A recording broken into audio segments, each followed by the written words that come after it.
Hello मित्रों, नमस्कार। Hindi professor academy में आप सभी मित्रों का बहुत बहुत स्वागत है। तो आज हम लोग बात करेंगे यूजीसी नेट फर्स्ट पेपर के सिलेबस के बारे में। 10 के 10 यूनिट कौन कौन सी है उनको देखेंगे। अनिवार्य प्रश्न पत्र है, सभी के लिए होता है अनिवार्य। तो अपना चैनल है हिंदी प्रोफेसर एकेडमी, उसको ज्वाइन करें। चलिए देखते हैं। अनिवार्य प्रथम प्रश्न पत्र नवीन पाठ्यक्रम के अनुसार है। सबसे पहले इसमें बात करेंगे इकाई 1 शिक्षण अभिवृत्तियाँ, टीचिंग एप्टीट्यूड। क्या क्या इसमें पढ़ना है, सिलेबस देखना बहुत ज़रूरी है। शिक्षण अवधारणाएँ क्या है, इसका उद्देश्य क्या है, शिक्षण का स्तर कौन कौन सा है, स्मरण शक्ति, समझ और विचारात्मक विशेषताएं और मूल अपेक्षाएं, शिक्षार्थी की विशेषताएं, किशोर और वयस्क शिक्षार्थी की अपेक्षाएं, शैक्षिक, सामाजिक या भावनात्मक और संज्ञानात्मक व्यक्तिगत विभिन्नताएं। उसके बाद में बात करते हैं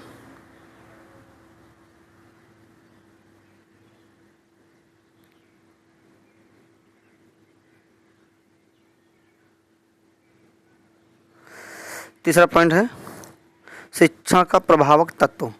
इसमें कौन कौन आएगा, शिक्षक, सहायक सामग्री, संस्थागत सुविधाएं, शैक्षिक वातावरण, ये सब आएंगे।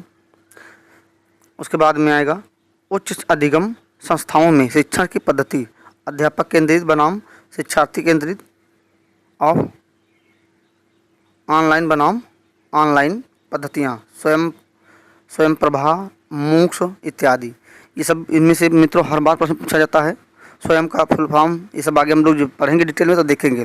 स्वयं है, स्वयं प्रभा है, मूक्स है, ठीक है, ये सब पूछे जाते हैं परीक्षाओं में हमेशा। उसके बारे में बात करते हैं। उसके बाद में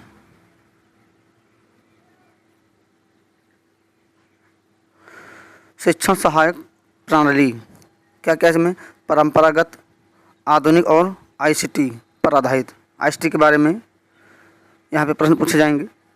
उसके बाद में है मूल्यांकन प्रणालियाँ, मूल्यांकन के तत्व और प्रकार। मूल्यांकन के तत्व कौन कौन से हैं और कौन किस किस प्रकार के मूल्यांकन होते हैं उनको पढ़ना है। उच्च शिक्षा में विकल्प आधारित क्रेडिट प्रणाली यानी सीबीटी, कंप्यूटर बेस्ड टेस्ट, ठीक है, कंप्यूटर आधारित परीक्षा, वही चीज़ें लिखा हुआ है सीबीटी। मूल्यांकन पद्धतियों में नवाचार, ये पढ़ना है। उसके बाद में ये इकाई 1 हो गई। अब इकाई 2 की बात करते हैं। यूनिट 2 शोध अभिवृत्ति, रिसर्च एप्टीट्यूड। इसमें क्या क्या पढ़ना है, शोध का अर्थ क्या है, प्रकार और इसकी विशेषताएं कौन कौन सी हैं, प्रत्ययवाद एवं उत्तर प्रत्ययवाद, शोध के उपागम। फिर अगला है दूसरी यूनिट में शोध पद्धतियाँ, प्रयोगात्मक, विवरणात्मक, ऐतिहासिक, गुणात्मक एवं मात्रात्मक, ये सब पढ़ना है। उसके बाद में शोध के चरण, यहाँ से मित्रों हर बार पूछा जाता है प्रश्न, ठीक है, एक लाइन बता देंगे, पीएचडी का एग, उससे याद हो जाएंगे। शोध के चरण, शोध प्रक्रिया के विभिन्न सोपान कौन कौन से, यहाँ से प्रश्न लेता है कि निम्नलिखित में से कौन शोध प्रक्रिया का सोपान है या नहीं है, या शोध के चरण कौन कौन से हैं, यहाँ से पूछा जाता है प्रश्न। उसके बाद में आगे देखते हैं शोध प्रबंधन एवं आलेख लेखन, फॉर्मेट और संदर्भ की शैली, thesis writing and style of references. फिर उसके बाद में शोध में आईसीटी, तो आईसीटी को 2 जगह पढ़ना है, एक यहाँ पर पढ़ना है पहले यूनिट में और दूसरे यूनिट में भी पढ़ना है। शोध में आईसीटी का अनुप्रयोग, किस प्रकार से हम आईसीटी का प्रयोग करेंगे उसके बारे में यहाँ पे पढ़ना है। फिर शोध नैतिकता, रिसर्च एथिक्स, ये पढ़ना है।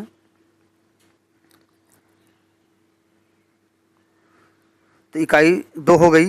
अब बात करते हैं इकाई 3 की। बोध यानी कॉम्प्रिहेंशन, यहाँ पे पैराग्राफ आएगा, वहाँ से प्रश्न पूछा जाएगा। 2 पैराग्राफ आते हैं, यानी 15 नंबर का बनता है पूरा, एक अपना सब्जेक्ट वाला और इसमें 2 इसमें आते हैं।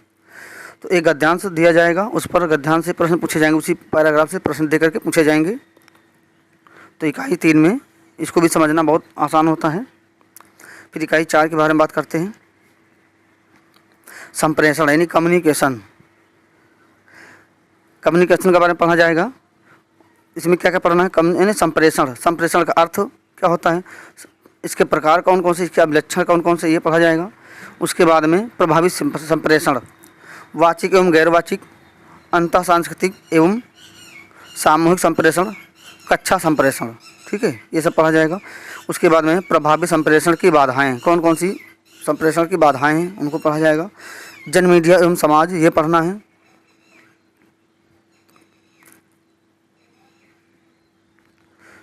तो इकाई 4 हो गई। अब बात करते हैं इकाई 5, गणितीय तर्क और अभिव्यक्ति, है ना, मैथमेटिकल रीजनिंग। तो यहाँ से रीजनिंग के प्रश्न आते हैं और रीजनिंग के प्रश्न थोड़ा सा डिफिकल्ट आते हैं, बहुत मतलब आसान नहीं आते हैं, कोडिंग डिकोडिंग वाले। तो इसको सब पढ़ा जाएगा आगे। तो इकाई 5 में पढ़ना गणितीय तर्क और अभिव्यक्ति यानी मैथमेटिकल रीजनिंग। तर्क के प्रकार, है ना, कितने प्रकार के रीजनिंग होती है, तर्क होते हैं गणितीय और तार्किक तर्क, संख्या श्रेणी, अक्षर श्रृंखला यानी कोडिंग डिकोडिंग, ठीक है, ये सब पढ़ना है। उसके बाद में गणितीय अभिव्यक्ति, अंश यानी फ्रैक्शन पढ़ना है। समय और दूरी पढ़ना है। क्या पढ़ना है? समय और दूरी। अनुपात समानुपात पढ़ना है। प्रतिशतता, लाभ और हानि, प्रॉफिट एंड लॉस, है ना, और एवरेज यानी औसत, ये सब पढ़ना है गणित में। इकाई नंबर 6 में है युक्ति युक्त तर्क यानी लॉजिकल रीजनिंग, ठीक है। यहाँ पे क्या पढ़ना मित्रों? Logical reasoning.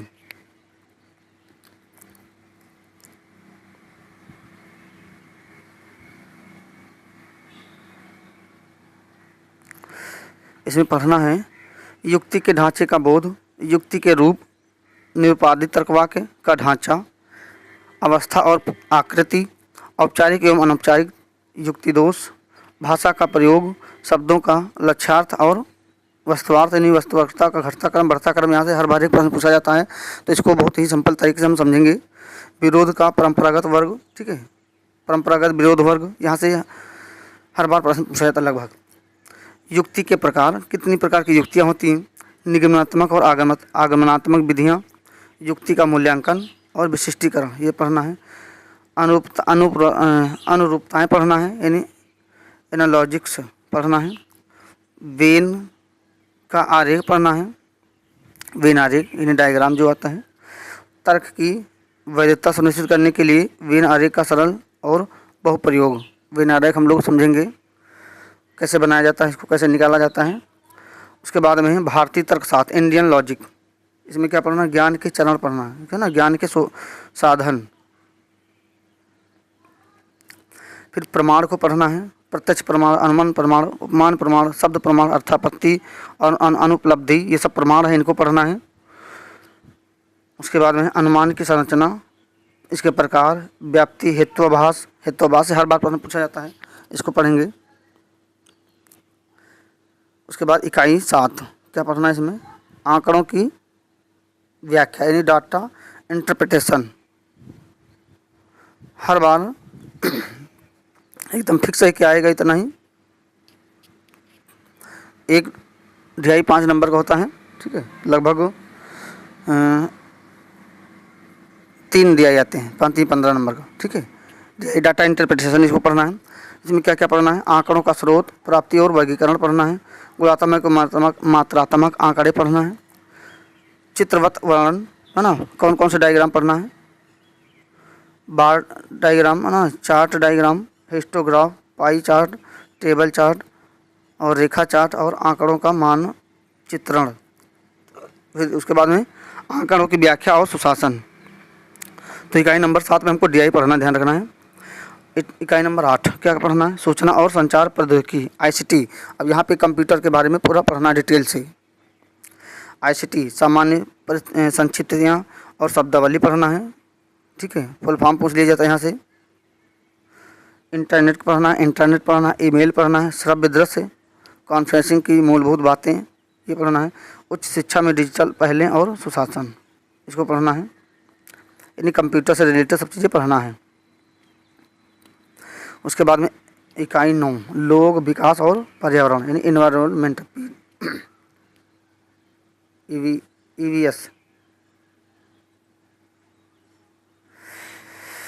तो इसमें क्या क्या पढ़ना है, विकास और पर्यावरण पढ़ना है, ठीक है, यानी MDG SDG गोल पढ़ना है, कितने प्रकार के कौन कौन से SDG गोल होते हैं, कौन कौन से MDG गोल होते हैं, यहाँ से हर बार प्रश्न पूछा जाता है, एकदम पढ़ना ही पढ़ना है।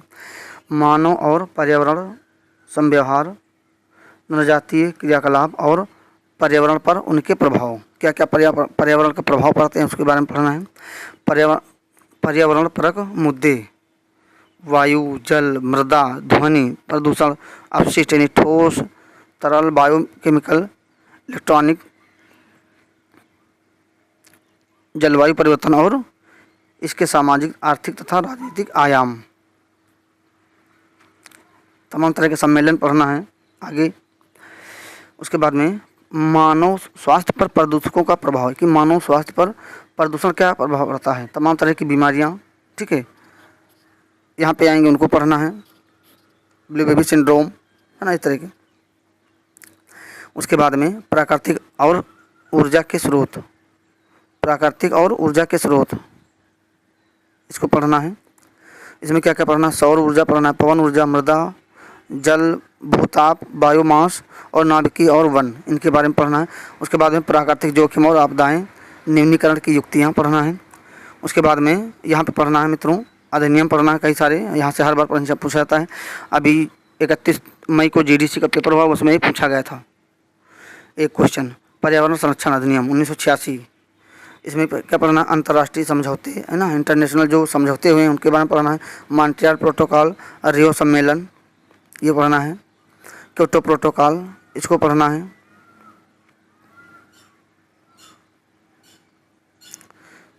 पेरिस समझौता पढ़ना है।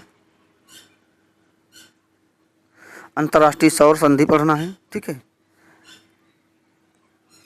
इंटरनेशनल सोलर अलायंस, इसके अंतर्गत यहाँ पे आएंगे। यहाँ से हर बार कई बार परीक्षा में पूछा जा चुका है, आइए, है ना, इंटरनेशनल सोलर अलायंस।